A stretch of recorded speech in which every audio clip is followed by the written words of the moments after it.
मुस्कान, अब हम दोनों को एक साथ रहते हुए बहुत समय हो गया है और हम एक दूसरे को अच्छी तरह से जान चुके हैं। क्यों ना अब हम दोनों शादी कर लेते हैं। मुस्कान यह सुनकर चौंक जाती है, पर सौरभ के पैसे को देखकर सोचती है और बोलती है। हाँ हाँ, क्यों नहीं सौरभ। पर क्या तुम्हारे घर वाले हमारी शादी के लिए मान जाएंगे? नहीं मानेंगे, पर तुम उसकी चिंता मत करो। हम दोनों शादी करके कहीं अलग रह लेंगे। मुस्कान और सौरभ अपने माता पिता की मर्जी के खिलाफ जाकर शादी कर लेते हैं और एक किराए के घर में दोनों रहने लगते हैं। समय बीतता गया, उनकी एक बेटी थी जिसका नाम पीहू था और वह 3 साल की हो चुकी थी।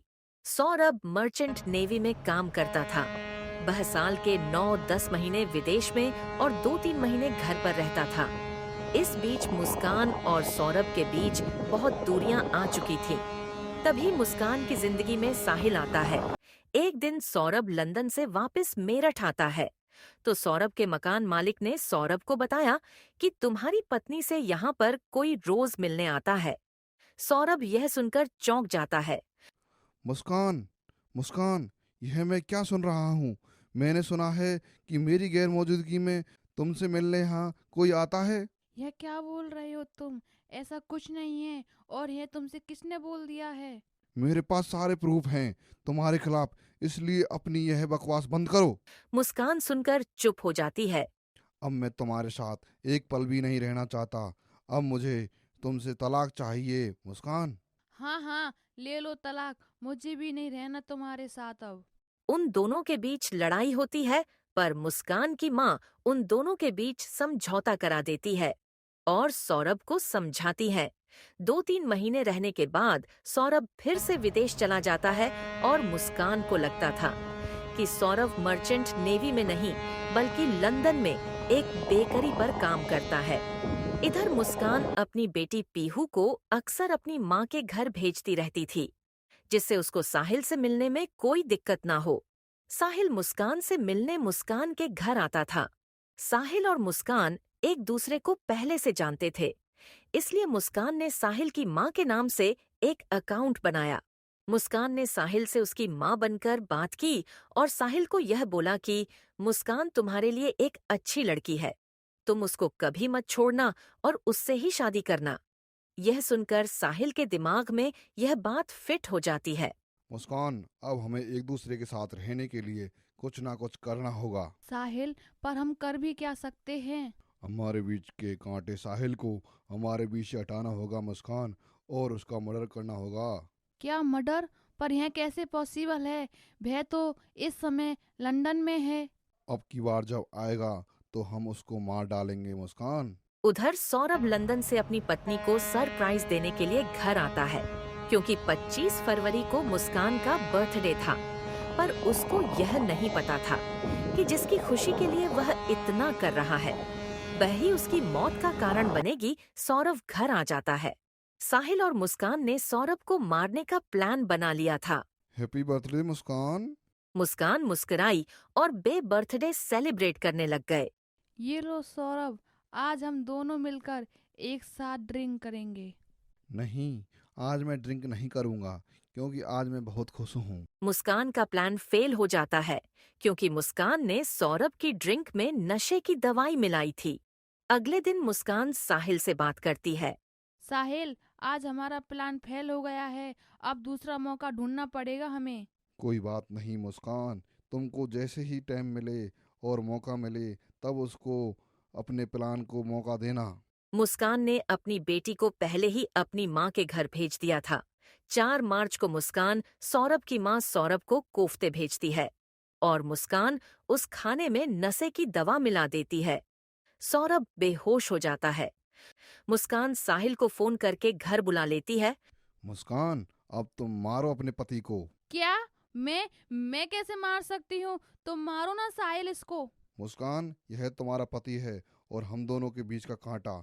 चाकू उठाओ और घोंप दो इसके शरीर में इसको। मुस्कान चाकू उठाती है और अपने पति सौरभ की छाती पर गोप देती है। मुस्कान, अब चाकू मुझे दो। साहिल चाकू लेता है और मुस्कान और साहिल दोनों मिलकर सौरभ के 15 टुकड़े कर देते हैं और लाश को ठिकाने लगाने की सोचते हैं। साहिल, अब हमको इस लाश को ठिकाने लगाना होगा कहीं ना कहीं। हाँ मुस्कान, सुबह होते ही इस लाश को ठिकाने लगा देंगे और तुम सुबह जल्दी जाकर ड्रम ले आना एक। सुबह होती है और साहिल और मुस्कान ड्रम के अंदर सीमेंट मिलाकर लाश को ठिकाने लगा देते हैं और खुद दोनों घूमने के लिए मनाली चले जाते हैं। सौरभ के घर वाले कॉल करते हैं, पर मुस्कान सौरभ के फोन से सबको मैसेज करती है कि मैं ठीक हूँ, मैं मनाली घूमने आया हूँ, और सबको यकीन दिलाती है कि सौरभ उसके ही साथ है। पर सौरभ के घर वालों को शक हो जाता है और बे पुलिस को इसकी सूचना देते हैं।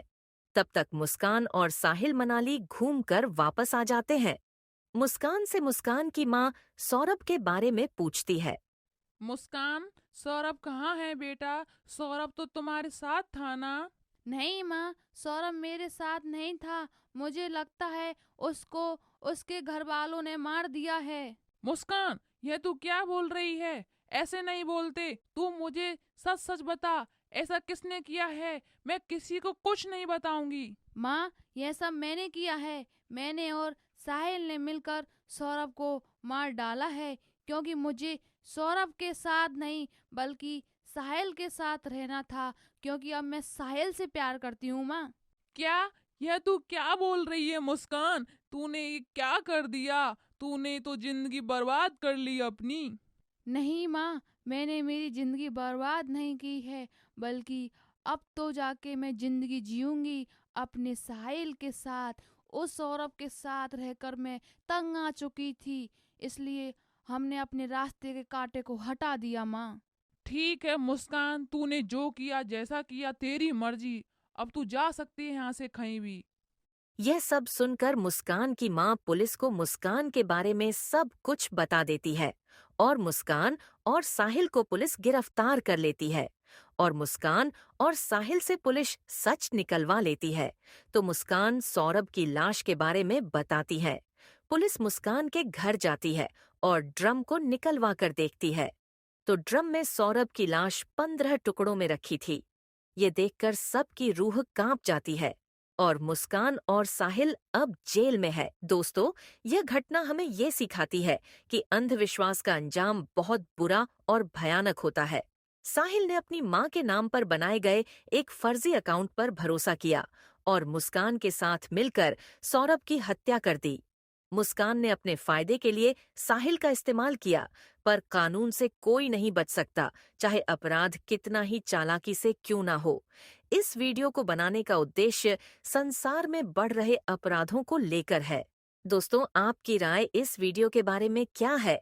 कमेंट में बताएं और ऐसी वीडियो देखने के लिए हमारे YouTube चैनल को सब्सक्राइब